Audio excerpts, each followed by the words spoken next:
Setelah beberapa bulan buron, Rizaldi, warga Kabupaten Banyuasin akhirnya ditangkap unit 2 Subdit 3 Jatantras Direktorat Reserse Kriminal Umum Polda Sumsel. Rizaldi ditangkap terkait perampokan yang terjadi di sebuah toko perlengkapan mesin kendaraan di Talang Kelapa pada Mei lalu.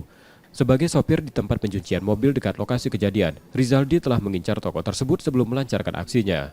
Saat kondisi toko sepi, ia masuk melalui pintu belakang, mengancam istri pemilik toko dengan senjata tajam dan mengambil uang serta ponsel senilai 22 juta rupiah.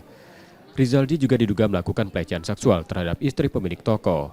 Sore hari, bersangkutan masuk dari belakang dan mengancam korban, mengancam dan mengikat korban dan mengambil barang-barang korban.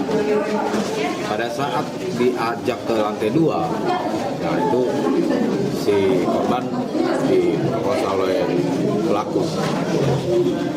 Kemudian ketahuan oleh suaminya dari lantai bawah dan pelaku melarikan diri lewat pintu belakang. Penyelidikan mengungkapkan bahwa Rizaldi adalah pelaku kasus pencabulan anak tahun 2005. Kini ia kembali menjalani proses hukum dan ditahan di Polda Sumsel. Resi Oktora, Muklas Diferensial, Kompas TV, Palembang, Sumatera Selatan.